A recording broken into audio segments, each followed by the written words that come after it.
My boyfriend joked, "My work wife is buying me lunch every day, you need to step up." I replied, "You're right." Then I sent his work wife a thank you card with a $50 Starbucks gift card for taking care of him. His next call came from his panicked HR department. "Hey everyone. Thanks for clicking.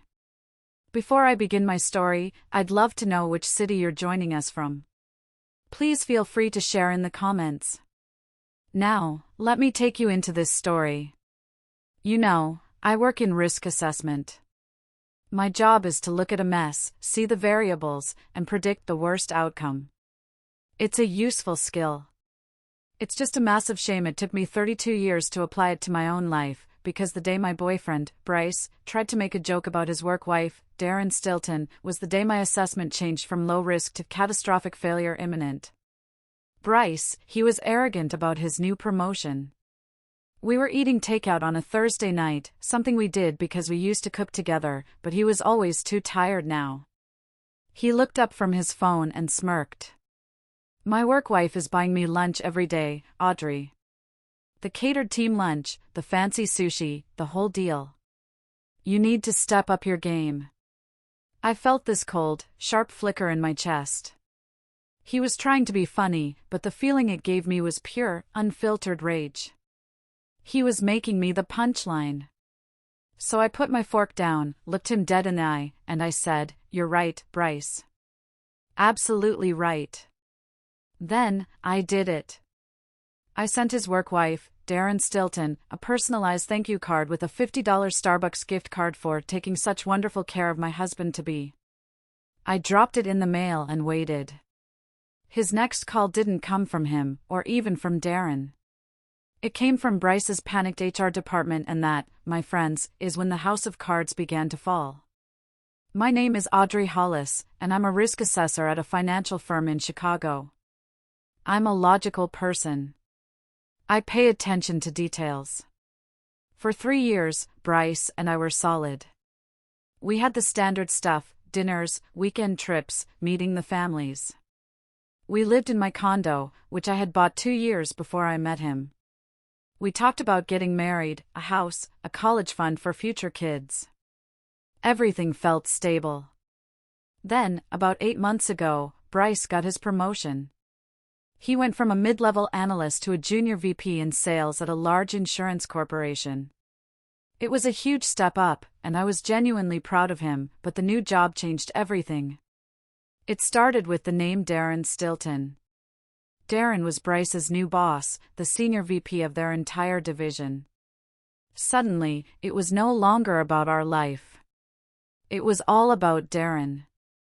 Darren thinks my ideas for the new presentation are brilliant. Darren took the whole team out for drinks at the mall. Darren said I have the best numbers he's seen in years. The sheer volume of his name, the constant, breathless praise, was a lot. I'm all for having good relationships with your colleagues. I'm not an insecure person by nature. But this was an obsession, and it was draining the air out of our relationship. Bryce was always working late, always on his phone, always talking about Darren's drive, Darren's taste, Darren's style. It was like a ghost had moved into my living room, a third presence that sat between us at the dinner table. And that ghost had the name, Darren Stilton, the man Bryce jokingly called his work wife. I tried to bring it up. I said, "Hey, I feel like you're married to your job, and Darren is the new spouse." Bryce would just roll his eyes. "Audrey, don't be ridiculous. He's my mentor. He's the one who is going to get me my next promotion." The closer Bryce got to Darren, the more distant he became from me. The warmth was gone, replaced by a polite, surface-level tolerance. It was like I was an inconvenience, a small, irritating obstacle in the way of his new, bright, executive life. I was becoming the invisible woman in my own home, a feeling I knew too well from childhood. My attempts to keep the relationship afloat, cooking his favorite meals, planning a romantic weekend, were met with indifference, or worse, a snide comment about how he was used to better food at his work lunches. The joke about the work wife was just the final, cruel straw. That night, after he threw out that vile joke, I couldn't sleep. I just stared at the ceiling, the phone felt heavy in my hand, and I felt a hot flash crawl up my neck. It wasn't just the joke. It was the complete lack of respect. He wasn't just talking about a coworker, he was implying a deep, intimate connection with someone else, right in front of me, and then using it to sully my self-worth as a partner. It was pure emotional cruelty, and the realization hit me with the force of a physical blow. I was being actively, deliberately minimized by the man I loved. I got out of bed, went into the bathroom, and just stared into the mirror. My eyes were tired, but something had changed in them. The desperation to keep the peace was gone. It was replaced by a cold, calculating resolve. As a risk assessor, I knew one thing: when a small variable starts eroding the foundation of a large structure, you don't paint over the crack. You evacuate, or you stabilize the core. The next few days were a blur of polite, fake normalcy. I maintained the mask of the dutiful girlfriend. Inside, however, I was already gone. I was in phase 1 of my new plan, data collection. I started looking back at our entire relationship, but this time, not through the lens of a loving partner, but through the lens of a detached investigator. And the data was damning. I noticed the subtle shifts that my heart had conveniently ignored. The way he guarded his phone, literally placing it face down when he walked away, something he never used to do. The expense report he left open on his laptop one afternoon, showing an entertainment expense that was clearly for a weekend trip to a boutique hotel in St. Louis. He had told me he was at a mandatory regional training. My gut, the one I had trained for years to spot discrepancies, was screaming. I didn't confront him. Confrontation is for amateurs. It gives the target time to clean up the evidence. I needed proof. I needed undeniable, legal leverage. I knew Bryce and Darren were deeply entwined, and I suspected it was more than just a mentorship. The constant praise, the late nights, the sudden, sharp decrease in our own intimacy, it all pointed to one terrifying and sickening conclusion. Betrayal. I remembered all the years I had sacrificed for him. I gave up a chance at a lucrative overseas project because he said he needed me here for his promotion. I was the one who managed the entire household budget, including the paperwork for his student loans and that car he bought before we met. I was the silent partner, the solid foundation he took for granted, the one who was supposed to be invisible so he could shine. And he thought he could repay all that dedication with a cheap, cruel joke and a secret life. That night, I made a promise to myself: I wasn't going to just walk away. I was going to make sure he remembered the name Audrey Hollis every single day for the rest of his life. The ghost he had invited into my home was about to be exorcised. My real investigation began with the finances. I had access to our shared accounts, of course, but Bryce had always been cagey about his own credit cards and personal spending, claiming he wanted to maintain financial independence, which was clearly a lie, because I paid 70% of the rent and utilities. Now, that caginess looked like a warning sign. I noticed a new, recurring charge on our joint credit card, a $400 monthly payment for a storage unit downtown. What was he storing? He didn't have any large items that weren't already in the condo. When I asked, he simply said, "Oh, just some old documents from the job. Nothing to worry about." That was lie number 1. He worked for a paperless company. I quietly pulled my own credit report, a smart, defensive move. That's when I saw the first true crack in my life. A large, new loan opened a month ago, secured against the title of his car, an expensive sports sedan that he was absolutely obsessed with. I knew the value of that car. The loan amount was huge, over $30,000, and it had pushed his own personal debt-to-income ratio into the red zone. This wasn't just a loan for him, this was leverage, and someone had given him a generous offer for it. The scent of a true scandal was in the air, a familiar scent for someone in my line of work. Bryce was living a lifestyle that his actual salary could not support, even with the promotion. Who was footing the bill? The company? Darren? I decided it was time to call in a professional. I needed a specialist in contracts and, potentially, divorce and corporate malfeasance. I called my oldest friend, Ben. Ben is a corporate contract lawyer, sharp as a tack, and notoriously ruthless when fighting for his clients. He was the only person I trusted enough with the full, embarrassing truth. Ben, I need your advice, I said, skipping the small talk. Bryce has a work wife who I think is more than a work wife. I need to know how to legally protect my inheritance and my condo from him, and I need to know how to confirm the affair without tipping my hand. Ben listened, a low whistle escaping him when I mentioned the mysterious storage unit and the car loan. Audrey, I need you to download every single shared document you have, joint bank statements, tax returns, utility bills, and send them to me. Immediately. The car loan is sketchy, but the storage unit? That's your gold mine. Nobody pays $400 a month to store old job papers. Following Ben's advice, I escalated my investigation. I found the receipt for a ridiculously ornate, expensive desk that he had bought for his home office. He had bragged that it was an executive-level desk, fit for a VP, but the credit card statement showed it was charged to his corporate Amex, with a note, office furniture for home use. That was a clear violation of his company's expense policy. But the biggest flag was a new, sleek black leather bag he'd been carrying to work. I casually checked the tag inside. It had been monogrammed, DS. The bag was for Darren Stilton. Bryce had spent nearly $1,500 on a luxury bag for his boss, and then he'd claimed it on his corporate card as a client gift. The pieces weren't just fitting together, they were clicking into place with a sickening finality. Bryce wasn't just having an affair with Darren, he was committing corporate fraud to buy him expensive gifts, and he was compromising our financial future to fund his double life. The rage simmered, but the logic prevailed. I had all the proof I needed to confirm the betrayal, but now I had the leverage to deliver the strategic, cold-blooded blow he deserved. Confirming the affair wasn't hard after I found the monogrammed bag.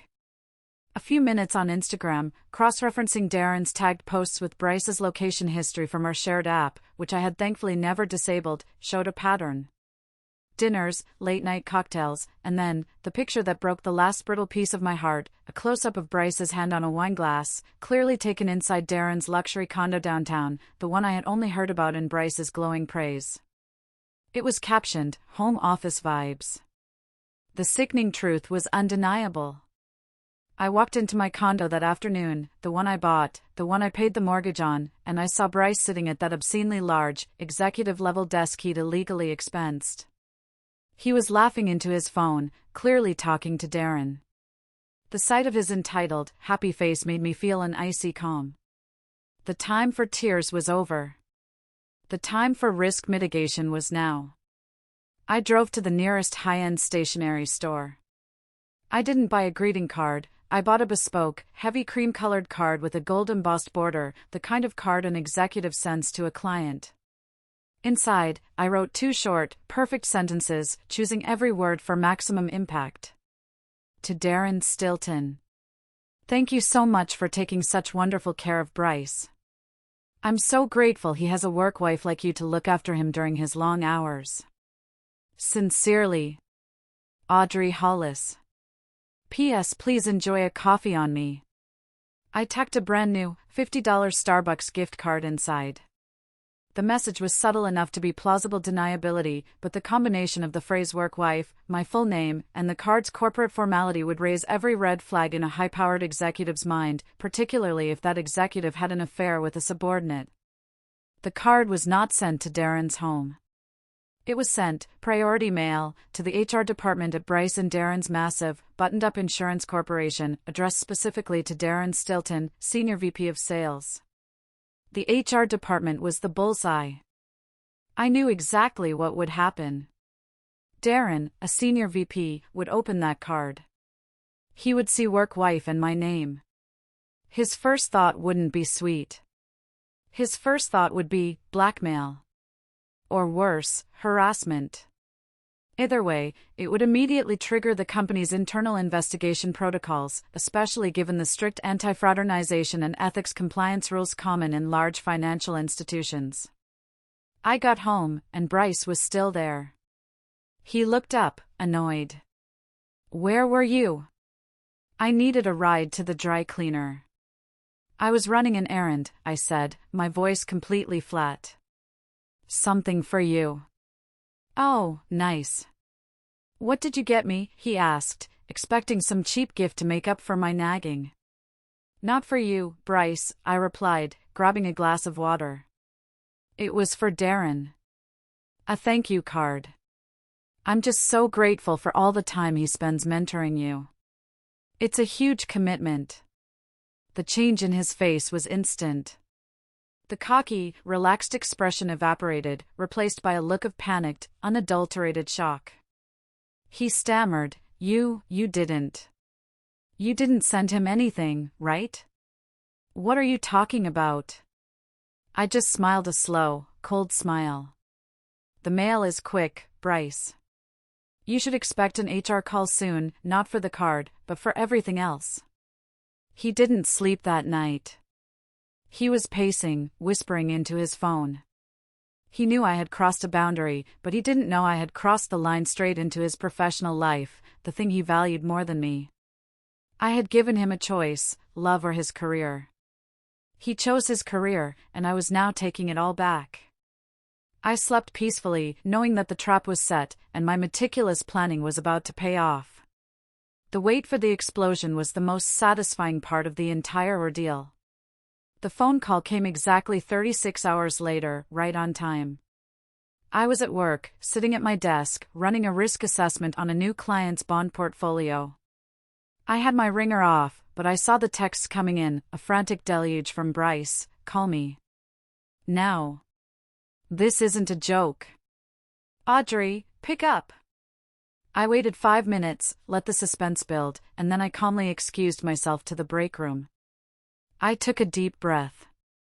I was about to hear the sound of his world collapsing, and I needed to be ready for the inevitable manipulation and lies. The voice on the other end was not Bryce. It was a woman, sharp and efficient. Ms. Hollis?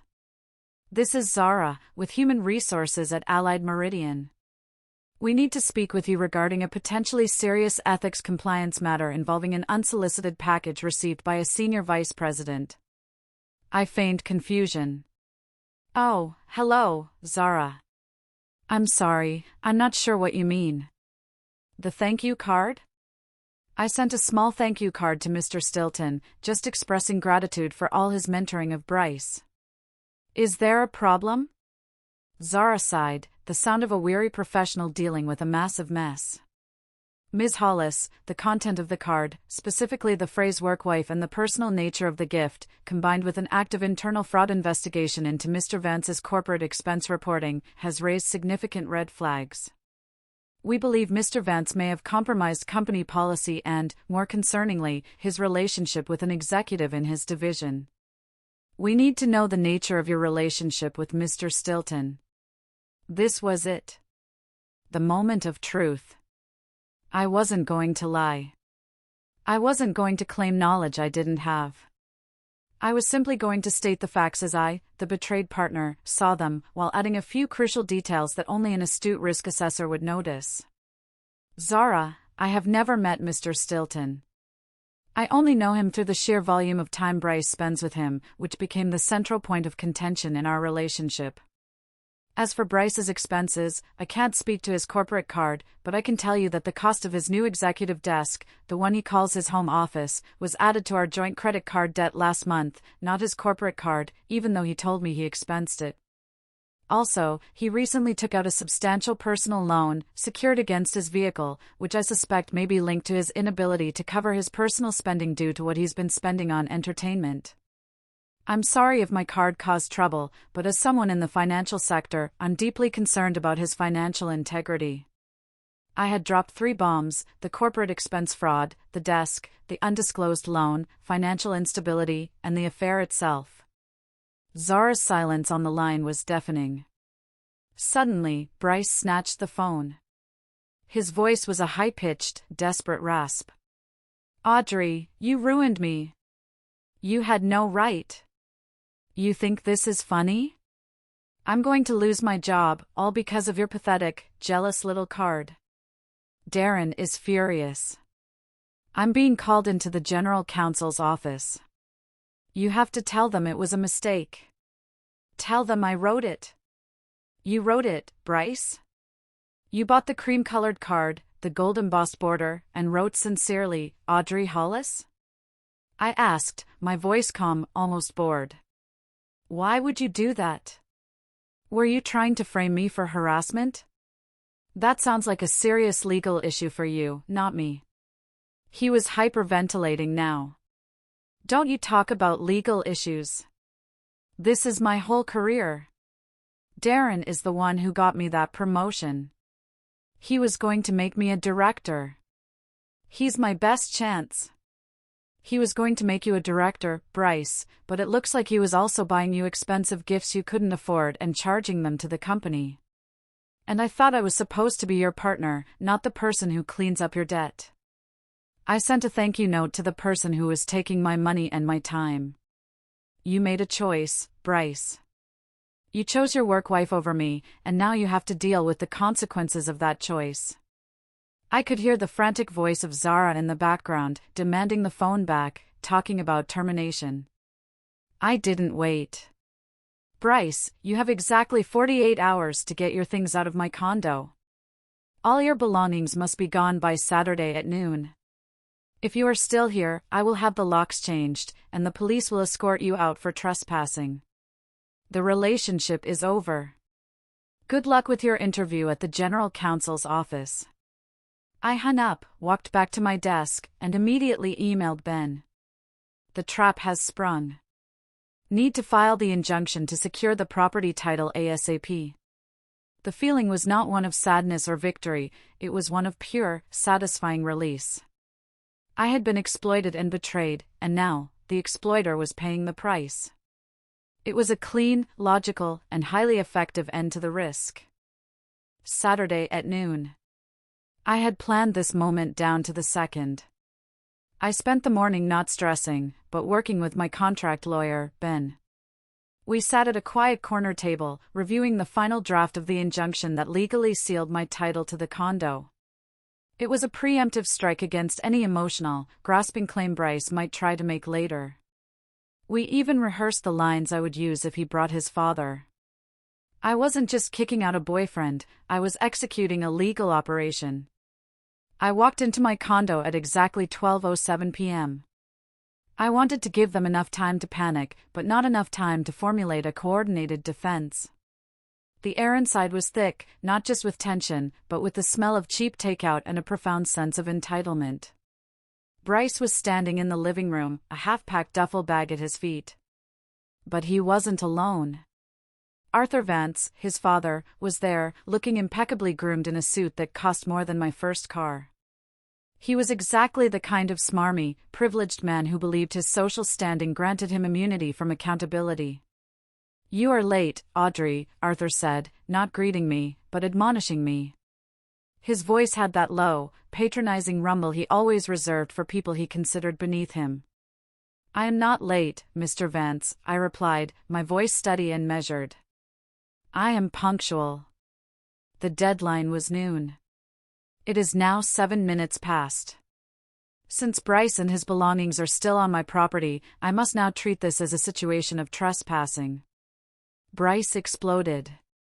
Trespassing? Audrey, this is ridiculous. 3 years. We lived here for 3 years, and you call that trespassing? You're a cold, unfeeling witch. I've lost my promotion. I've lost my job. Are you happy now? This is what your jealousy gets you.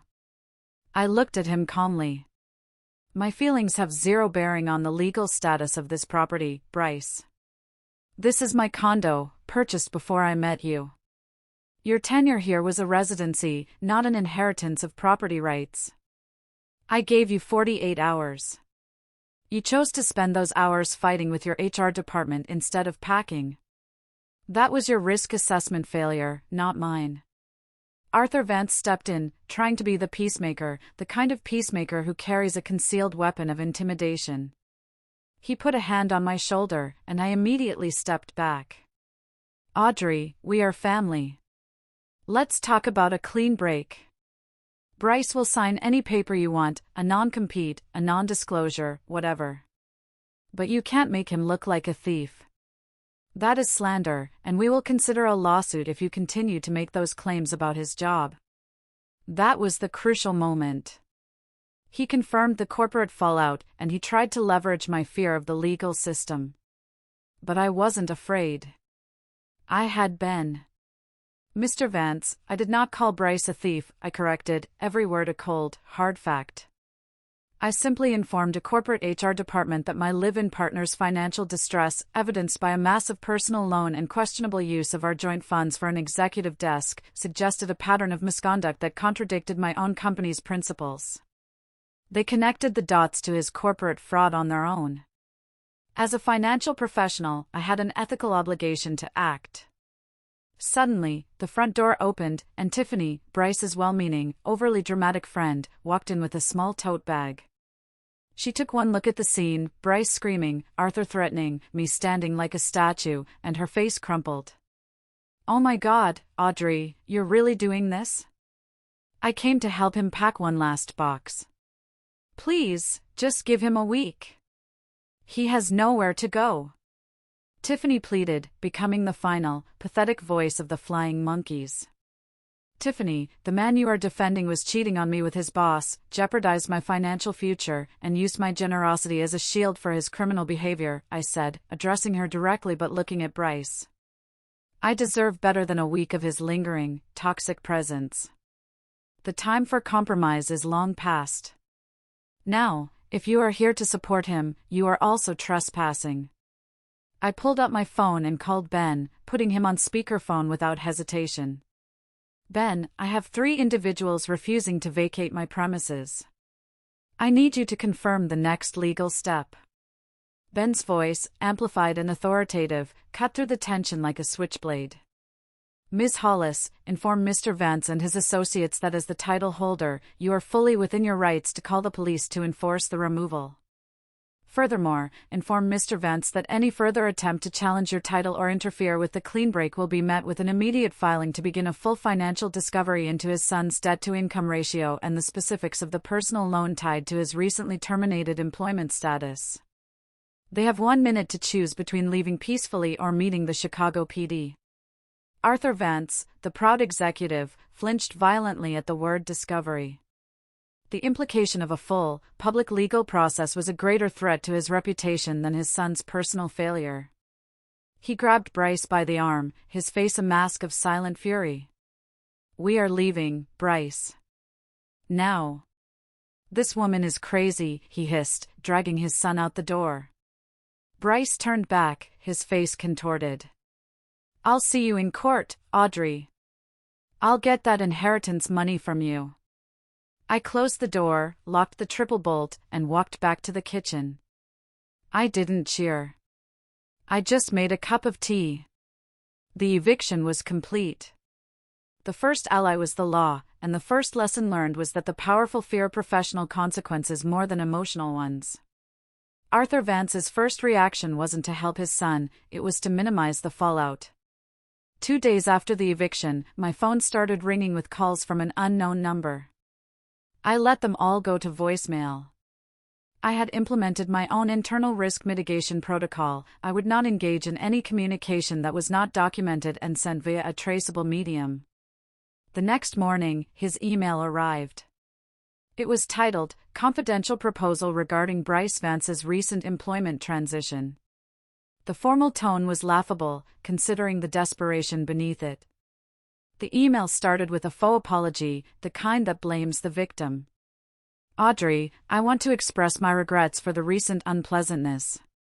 While Bryce certainly made poor choices, the circumstances have been greatly exaggerated. My primary concern now is preserving the Vance family name and ensuring Bryce can resume a productive career path without this incident following him." Then came the bribe. Disguised as a professional settlement, he offered me a certified check for $10,000, payable immediately, with the explicit condition that I sign a legally binding non-disclosure agreement, NDA. But the real kicker was the demand: you must contact Ms. Zara in the Allied Meridian HR department and formally retract all statements regarding corporate fraud and Mr. Stilton, characterizing your previous communication as an emotional misunderstanding caused by personal distress. This is crucial to preventing a potential lawsuit against my son for the embarrassment and reputational damage he has suffered. I leaned back in my chair, rereading the email twice. The rage was cold, not hot. It wasn't about the money, it was about the continuous, arrogant belief that he could simply buy my silence and manipulate my reality. He still saw me as the emotional woman who could be tamed by a few dollars and a fear of a legal challenge. He had completely misjudged my transformation. My internal monologue was sharp and clear. $10,000? That wouldn't even cover the long-term damage to my credit score from the eventual car repossession, let alone the psychological and professional toll. This was not a negotiation, it was a final opportunity to assert my absolute control. I decided to write the response myself, without Ben's gentle editing. I wanted Arthur to feel the full weight of the risk assessor he had failed to take seriously. Mr. Vance. Thank you for your proposal. I must firmly decline both the $10,000 and the accompanying request for an NDA. First, let us be clear, my communication with Allied Meridian's HR was factual and professional, rooted in my ethical duty as someone working in financial compliance to report potential corporate fraud and financial misrepresentation. Bryce's actions, illegally expensing gifts for Mr. Stilton, and securing a substantial personal loan that relied on a fraudulent salary, are documented facts, not emotional misunderstandings. Second, your $10,000 offer does not even begin to cover the cost of my time, the legal fees I have incurred, or the long-term impact on my financial profile. Attempting to use a small payment to silence a witness to financial misconduct only exposes you and your son to further legal liability, specifically charges of obstruction. My goal is not revenge, Mr. Vance. My goal is a clean, irrevocable break and the protection of my assets and reputation. I will not compromise my professional integrity for $10,000. Any further communication from you, or any legal threats you make, will be immediately forwarded to my lawyer as evidence of attempted harassment and legal interference. Consider this the final assessment: your son is a massive financial and ethical risk, and I have officially mitigated my exposure. Do not contact me again. I proofread it one last time, ensuring every word was professional, non-emotional, and legally sound. I hit send.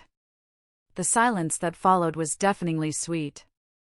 The settlement offer vanished, confirming that his threat of a lawsuit was nothing more than a desperate bluff. My financial independence, the thing I had worked so hard for, was my shield. The true victory arrived not with a shout, but a very calm, professional phone call 1 week later. It was Zara, the HR representative, the justice outsider, calling me on my work line. Ms. Hollis, I'm calling to inform you that we've concluded our internal investigation, Zara said, her voice now carrying a note of respect. Mr. Vance was terminated with cause. Mr. Stilton has resigned under duress.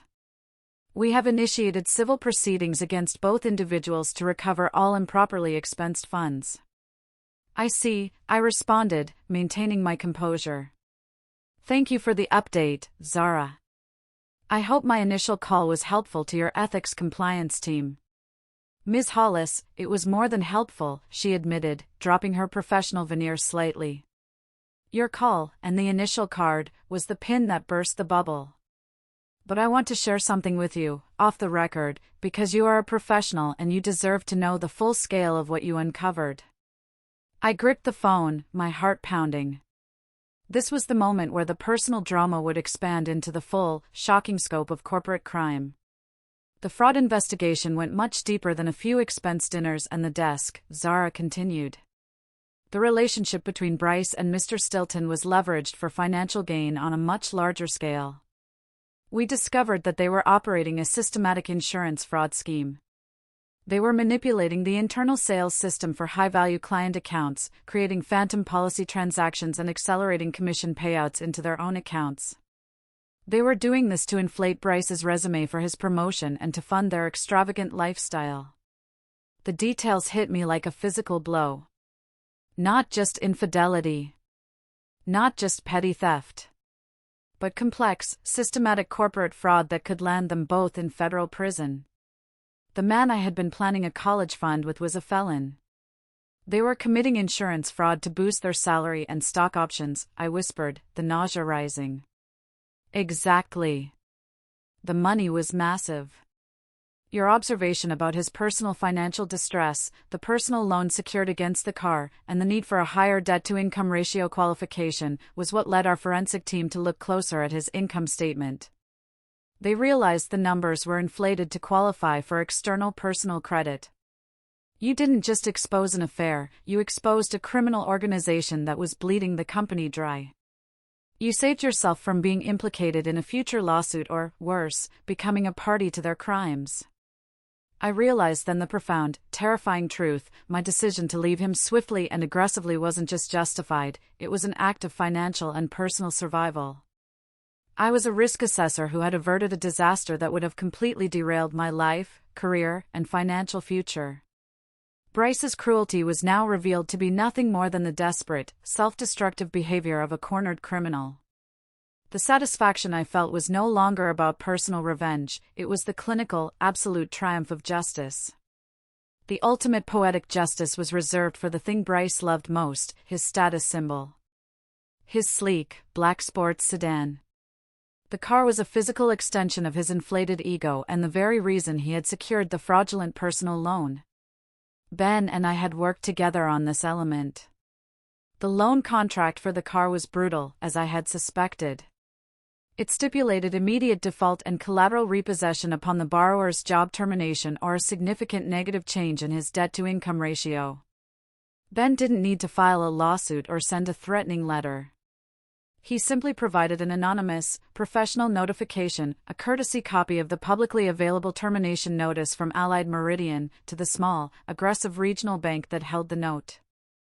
The bank, being ruthless about risk mitigation, acted within 72 hours. I heard the details from Tiffany, who, after witnessing Arthur Vance's cold reaction to Bryce's firing, had become my unexpected ally. She now saw Bryce for the entitled parasite he was.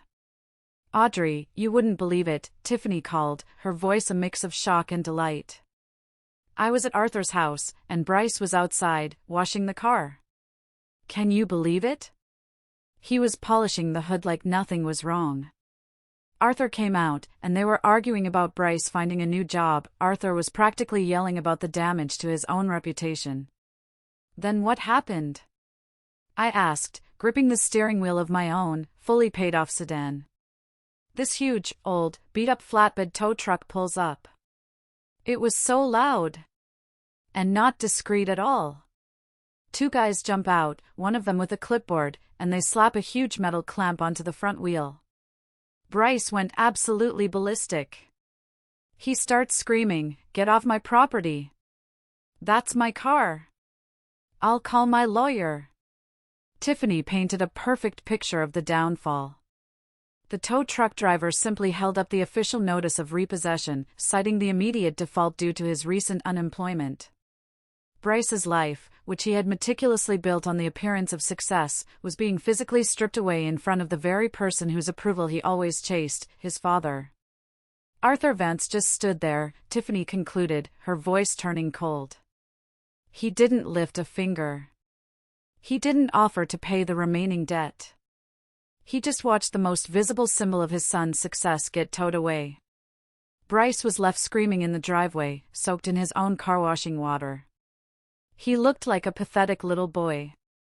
His precious car, the thing he told me was worth more than his soul, was gone.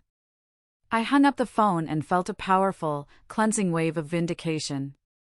The loss of his job was a corporate failure. The loss of his car was the ultimate personal humiliation. It was public, visible, and irrecoverable. The debt he incurred to maintain a life of lies had finally come due, and the price was his status. With Bryce's professional life ruined and his favorite status symbol gone, the final reckoning was a methodical cleanup operation. The legal threats from Arthur Vance evaporated entirely. Ben made it clear that any attempt to challenge my title or bring a lawsuit would result in Ben sharing the full evidence of Bryce's insurance fraud with federal authorities. Arthur Vance chose silence and self-preservation. I dedicated a whole weekend to the final task, reclaiming my space and my focus. I physically purged the condo. I sold the ridiculously large, executive-level desk he had illegally expensed. The buyer was a desperate small business owner, and I got $1,800 in cash. I used that money to pay Ben for his final consultation, cover the lock changes, and buy myself a flight to the Pacific Coast for a long, quiet weekend. I also dealt with the inevitable, messy consequence of his financial irresponsibility. Because the defaulted car loan and his general financial chaos were linked to my address, my personal credit score took a temporary hit, about a 90-point drop. It was annoying, a real-world consequence that stung. I treated the 90 points not as a defeat, but as a cost of withdrawal. I immediately took proactive steps. I wrote a formal letter to the credit bureaus explaining the circumstances of the repossession and the lack of my financial connection to the loan. I also opened a new, secure personal loan line for a very small amount, which I paid off immediately, to demonstrate my ongoing financial stability. It was an act of personal compliance and control. A temporary inconvenience, a small price to pay for my permanent freedom. The final, essential step was the clean break. Bryce was now living back at Arthur Vance's house, the final humiliation for a man who claimed to be an independent executive. He tried to contact me one last time through a temporary email address, whining about needing his childhood photos. I replied with a single, unadulterated text message to the burner phone number Tiffany had given me. Your box of childhood photos has been delivered to your father's house. Your eviction, the loss of your job, and the repossession of your car were the consequences of your financial, professional, and personal choices, not my jealousy. Do not contact me again. This is my final word. I hit send, then immediately deleted the message, blocked his number, and permanently deleted his contact. I felt the profound peace of a system that had successfully neutralized a major, catastrophic risk. I didn't set out for epic revenge. I set out to prove I wasn't a fool, and I won by being smarter, more meticulous, and ruthlessly logical. After I had purged the physical reminders of Bryce and his family, the emotional cleanup began. I had been so meticulously focused on the strategic execution of the separation, the legal documents, the HR calls, the full financial risk mitigation, that I had delayed the actual feeling of it all. The moment the lock clicked on my freshly secured condo door, the adrenaline plummeted, leaving me with a hollow, aching silence. I wasn't just grieving a relationship, I was mourning the years I spent willingly accepting the role of the invisible woman they had cast me in. The betrayal wasn't a sudden event, it was a slow, toxic erosion that I had deliberately ignored because I craved the comfort of a stable partnership. I started remembering the specific, insidious ways Bryce had treated me as a commodity, not a partner. Flashback sequence, I recalled the Christmas 3 years ago. I had just landed a significant promotion and a massive year-end bonus. I was so proud, excitedly showing him the number on my statement, enough to put a serious dent in my own mortgage or establish a robust college fund for future plans. Bryce's reaction was not pride, but calculation. Wow, Audrey. That's a lot, he said, his eyes glittering, not with joy for me, but with financial possibility for himself. He spent the entire evening complaining about the gift I got him, a high-end, classic leather briefcase, which he claimed was too conservative for his new executive style. He made me feel cheap and tasteless for my well-intentioned gift. 2 weeks later, he casually suggested that since my bonus was liquid and readily available, I should use the majority of it to completely pay off his remaining student loans and the massive personal loan he had taken out for his sedan, claiming it would help our combined debt-to-income ratio look better for a future house purchase. He presented it as a mutual benefit, but it was nothing more than an audacious financial theft, a request for me to sacrifice my own secure future to cover his past reckless spending. I said no, but the incident hung heavy in the air, a reminder that my success was only valuable to him if it could be converted into his relief. He didn't see me, he saw my bank account. The Vances reinforced this feeling of being invisible. Whenever I would mention a complex risk assessment I was handling at work, Arthur Vance would interrupt, steering the conversation back to Bryce's latest sales triumph. I was the detail-oriented, hard-working daughter-in-law, the reliable, boring one. Bryce was the charismatic, high-flying star. They collectively rendered my competence a secondary, less valuable trait, making me the easy scapegoat when things went wrong, and the ignored pillar when things were right. This was the hardest part of the healing, accepting that I, the sharp, logical risk assessor, had willingly accepted less than I deserved for years, desperately clinging to the hope that if I just helped enough, cared enough, or ignored enough of their toxicity, I would finally earn their genuine love and acceptance. I was essentially paying an emotional tariff to be in the relationship. The wave of tears I finally allowed to fall was not for the lost love, but for the lost years of my own self-respect. But when the tears dried, the resolution I felt was ironclad. I wasn't just kicking out a cheater, I was reclaiming my life from a family unit that had attempted to completely erase my identity and exploit my vulnerability. The knowledge that I had used the very professional skills they sneered at, compliance, financial audit, strategic planning, to dismantle their entire toxic structure was the ultimate form of emotional recovery. I was ready for the next, equally important phase, building an absolute, impenetrable firewall against their attempts to re-enter my life. The separation was clean legally, but toxic people rarely respect legal boundaries, they prefer emotional warfare.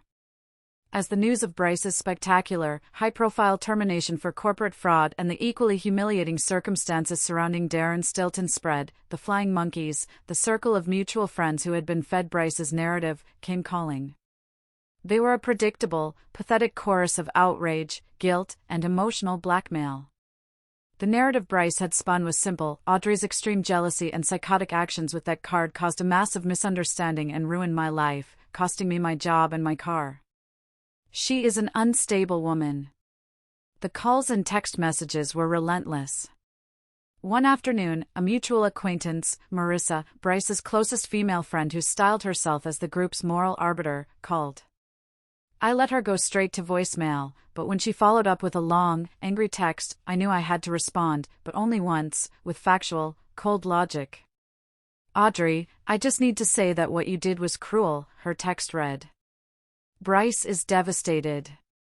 He's lost everything. His job, his livelihood, and all because of a petty card you sent. Can't you see how cruel that is? You're a risk assessor, you should have assessed the risk to him. A simple conversation would have been enough. Why the theatrics? You owe him and his family an apology for the damage you've caused. I stared at the text. Damage I caused. The emotional manipulation was exhausting.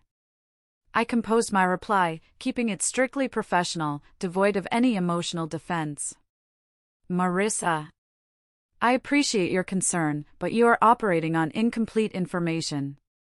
Bryce Vance lost his job because he was terminated with cause for systematic corporate fraud and insurance fraud, which are felonious activities. He lost his car because he secured a highly leveraged personal loan under false pretenses based on a fraudulent salary that he no longer possesses, which triggered an immediate repossession clause in his loan contract. My action, sending a thank you card, was merely the catalyst that accelerated the corporate fraud investigation that was already underway. The facts are clear: he didn't lose his livelihood because of my jealousy, he lost it because of his criminality and massive financial misconduct. I do not owe him or his family an apology. I owe myself peace. Since you have chosen to accept a false narrative over documented facts, I am formally setting a boundary. Do not contact me again regarding Bryce or his situation. All future contact or attempts at emotional manipulation will be considered harassment and will be forwarded to my lawyer. I am choosing self-respect over toxic drama. I hit send, blocked her number, and felt an incredible rush of liberation. I then sent a single, short, formal text to about 20 key people in our mutual network, people who needed to know the truth but who I didn't trust to keep it. The separation is final. Bryce Vance was terminated for corporate fraud and insurance fraud, leading to the repossession of his assets. I will not discuss this situation further. I am prioritizing peace. Please respect my boundary. This act of boundary setting was the final, total emotional separation. I had used the language of finance and law, the only language the Vance circle respected, to enforce my human needs. The flying monkeys thrive on chaos and emotional ambiguity. When confronted with cold, hard facts, fraud, lawsuit, termination, they retreat immediately. My life was now protected by a thick, unbreachable wall of facts, and the silence behind that wall was the most beautiful sound I had ever heard. The revenge wasn't mine, it was delivered by the cold, impartial hand of the corporate world that Bryce worshipped. And for a man whose entire identity was based on his status, the consequences were not just financial, they were psychologically devastating. The fallout was immediate and spectacular. In the tight, image-conscious Chicago financial and insurance sector, news of a senior VP, Darren Stilton, and a promising junior VP, Bryce Vance, being terminated simultaneously for massive corporate fraud and an internal conflict of interest was instant career poison. Their names were placed on internal blacklists across every major firm. No one in the industry would touch them. Bryce's arrogance meant he was incapable of admitting defeat. For the first 2 months, he tried to network. He called his old contacts, spinning a fabricated story of being the victim of a jealous, unstable ex and a corporate witch hunt. But his version was easily refuted. A simple HR background check, which is mandatory for any decent salary position, flagged the for-cause termination notice due to ethics compliance violations, the internal fraud investigation, and the public record of the defaulted personal loan and subsequent repossession. Every door he knocked on slammed shut. He was a radioactive risk, a walking lawsuit waiting to happen. His final, most crushing humiliation came when he had to surrender his executive dream and move back to his father's house. But even Arthur Vance, the toxic patriarch, was furious. Not at Bryce's criminality, but at the public embarrassment, the hit to the Vance family name, and the fact that Bryce's incompetence had nearly triggered a full financial discovery that could have exposed Arthur's own questionable business dealings. Arthur cut him off financially. No more fancy suits, no more allowances, and absolutely no money to cover his mounting debt. I got the final, humiliating details from Tiffany, who now saw Bryce with clear, unblinking eyes. "Audrey, you wouldn't believe it. He's working at the local insurance office in their small town," she told me, her voice a mixture of pity and revulsion. "He's not selling policies or managing teams. He's an administrative assistant. An entry-level filer. He's processing forms and making copies for people who are 22 years old and fresh out of college. His salary is practically minimum wage." The contrast was staggering. Bryce, the man who used to expense $500 dinners and brag about his promotion, was now serving coffee to the people who held the positions he used to mock. The man who had illegally expensed a magnificent, custom-built executive desk, which I had sold for $1,800, was now sitting at a folding card table in his childhood bedroom, filling out forms for his meager paycheck. His suit jackets were gathering dust. His executive persona was gone, replaced by the crushing reality of his utter lack of skill or integrity outside of his manipulative schemes. His partner in crime, Darren Stilton, fared no better. I learned that Darren, the workwife who had encouraged the insurance fraud and the massive spending, was forced into a painful fire sale of his luxury condo to repay the embezzled funds. He was last seen moving into a tiny apartment in a different state, his reputation destroyed, forced to take a job far below his previous executive rank. The two of them, who thought they were masters of the universe, ended up exactly where they deserved, alone, broke, and stripped of the very status they cherished. The punishment was perfect because it struck at the core of Bryce's being, his pride, his image, and his financial arrogance. He didn't just lose money, he lost his entire identity and was forced into a life of menial obscurity, forever known as the guy who lost everything because of a combination of fraud and a simple thank you card. The satisfaction was pure, complete, and utterly logical. The storm had passed, but in my line of work, we know that when a major risk is contained, the collateral damage doesn't always stop immediately. It sometimes takes one last, violent swing. The physical and emotional cleanup was nearly done. The flying monkeys were silenced. Bryce was gone. The threats of a lawsuit from Arthur Vance dissolved like smoke when Ben, my lawyer, simply reminded him of the potential federal exposure from the insurance fraud charges. But then, the final, unexpected wave hit, right where I thought I was most secure, my financial integrity. Ben called me one morning, his voice professional but laced with concern. "Audrey, we have a complication. It's about the car repossession." "What about it?" "They took the collateral. The debt is settled." "That's the end of that," I said, feeling a familiar tightness in my chest. "Not quite. The regional bank that issued that highly leveraged personal loan to Bryce, the aggressive one? They realized their mistake. They extended a massive loan based on a fraudulent salary statement provided by a now-fired executive. Their internal risk assessment failed spectacularly. Now, they are trying to cover their tracks and, more importantly, recover their full financial loss. The bank, being ruthless about its own profit margins, had done a deep dive. They had looked at the initial loan application, the high value, and the rapid, forced termination. They realized they had been defrauded. And because Bryce was a known flight risk and now broke, they looked for the next easiest target, the co-resident who had an impeccable credit score and a history of paying all the bills. They're claiming the loan was secured under implied marital partnership, citing the fact you lived at the address and shared several financial accounts. They want to hold you partially liable for the remaining principal and are threatening a civil lawsuit for the difference between the car's forced sale value and the original debt, Ben explained. My blood ran cold. This wasn't just a 90-point hit to my credit score, the cost of withdrawal I had already accepted. This was a direct, targeted attack on my savings and my future financial stability. The potential liability was over $20,000. I walked to the window, took a breath, and felt the logical side of my brain snap into focus. Ben, they don't have a leg to stand on. I never signed the personal loan documentation. I was never on the title for that car. I was never married to Bryce. This is intimidation. It is, Ben confirmed. But it's intimidation by a major bank with a battalion of lawyers. They know you have more assets than Bryce, who is currently making minimum wage and living off his father. They see you as the deep pocket. They are counting on you being scared of the litigation costs and settling out of court to protect your inheritance. This was the ultimate test. They weren't fighting the emotional Audrey, they were fighting the professional risk assessor. And they had severely miscalculated my resolve. They thought I would crumble under the threat of a lawsuit.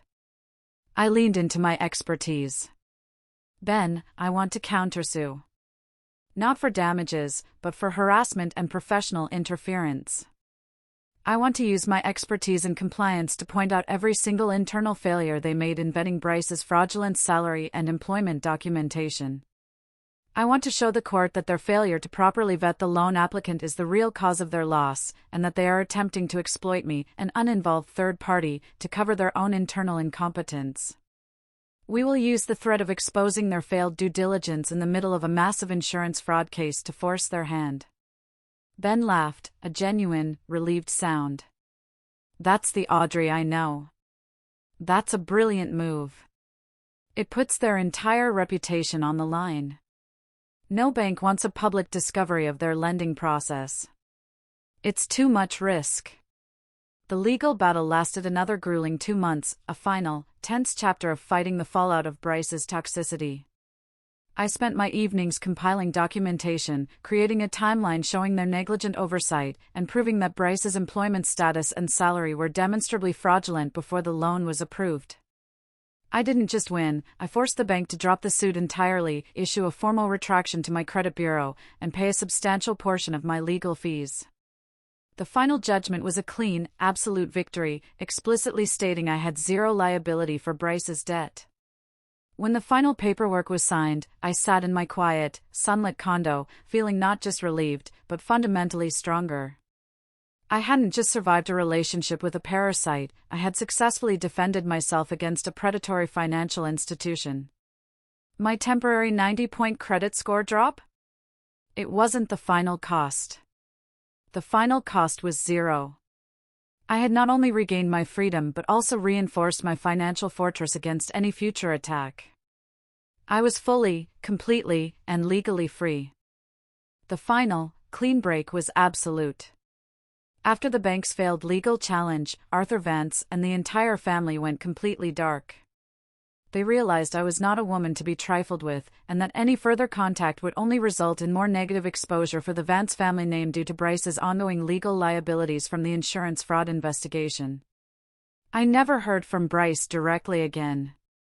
He was too cowardly, too humiliated, and too consumed by his own pathetic downfall. But my ally, Tiffany, provided the final, satisfying curtain call. "Audrey, you won't believe what he did," Tiffany called, her voice hushed. He tried to apply for unemployment benefits in the next state over, using his old executive title. He was rejected because his termination was for cause due to financial misconduct. He had to call his father's secretary to ask her to file his tax returns for the year he committed fraud because he didn't know how to do it himself. He's completely dependent, a grown man who can't even handle his own paperwork. The final, pathetic state of Bryce Vance was the ultimate triumph of competence over arrogance. The man who scoffed at my meticulous nature, who used his charisma to sell fraud, was now reduced to a filing clerk at a small-town, minimum-wage insurance office. He didn't just lose his salary and his promotion, he lost his ability to function as an independent adult. He was the perpetual scapegoat in his own life, but now, he was stuck in his own trap. His final, pathetic fate was eternal menial labor and the constant shadow of his father's disappointment, a punishment far worse than any jail sentence for a narcissist like him. And me? My life opened up into a new horizon that felt like clean, fresh air. I sold the ridiculously large, custom-expensed executive desk for $1,800. I used a portion to pay Ben's final retainer, and the rest? I invested it, building my own small, secure inheritance fund, a fund that will only grow based on my diligence and ethical decisions. I finally allowed myself to date seriously again, and that's when Maya came into my life. She is everything that the toxic world of Bryce and the Vances was not. Maya is a landscape architect. She doesn't talk about promotions or networking or stock options. She talks about soil composition, light requirements, and creating sustainable ecosystems. Our conversations are about stability, growth, and long-term planning, the real kind, not the fraudulent kind. I remember our second date. I was tentative, still carrying the residual anxiety of Bryce's betrayal. I hesitated, then told her the whole story, laying out the ugly facts, the cheating, the insurance fraud, the repossession, the final bank lawsuit I had to fight. Maya didn't flinch. She just looked at me, a soft, steady smile on her face. "Audrey, you are an incredible woman," she said. "The man you are describing is a chaotic element. And you? You are a fortress built on facts. You didn't ruin him. You applied risk mitigation to an intolerable situation and saved your own life. That's not revenge, that's wisdom." That was the moment I knew I had found not just a new partner, but a true ally, someone who valued my strength and logic. With Maya, I am not the invisible woman trying to earn acceptance. I am the strong, intelligent woman who built her own sanctuary. We are planning a trip soon, not to a flashy executive resort, but to a quiet national park where she can study the native flora and I can enjoy the profound, sweet piece of a life lived honestly. I didn't set out to win some epic, dramatic act of vengeance. I set out to show them I wasn't a fool. I set out to prove that my quiet competence was more powerful than his loudest, most fraudulent lie. I sent one single, polite thank you card, and the whole, ugly, toxic structure collapsed. I am free, financially secure, and finally building a life of true value, one beautiful, honest day at a time. If you are listening to this, and you are the person who has been made to feel invisible or like the scapegoat, remember this: your quiet competence is your ultimate weapon. Don't fight on their terms. Fight on yours. And you will not only survive the parasite but thrive in the peace that follows. If this story resonated with you, if you've had to stand up to a toxic person or a major betrayal, please let me know your thoughts in the comments below. Give me a big number 1 if you realized that your logical skills were the only thing that saved you. Like, share, and subscribe for more stories of sweet, satisfying, and strategic justice. I'll see you next time. And so, this story serves as a powerful reminder that resilience and self-respect are the ultimate shields against betrayal and injustice. It's not about revenge or proving your worth to others, it's about reclaiming your power, recognizing your value, and refusing to let anyone diminish your identity. Audrey's journey teaches us that strength doesn't come from loud declarations or impulsive actions, but from quiet, calculated decisions rooted in self-worth and integrity. Life will inevitably present us with challenges, but how we respond defines who we are. Audrey's ability to remain composed and strategic in the face of deceit is a testament to the importance of trusting your instincts and standing firm in your truth. It's a lesson in courage and the beauty of building a life that aligns with your values, free from toxicity and manipulation. What about you? Have you ever faced a moment where you had to choose between staying silent or standing up for yourself? Share your thoughts below, or simply comment good if this story inspired you to embrace your own strength and self-worth.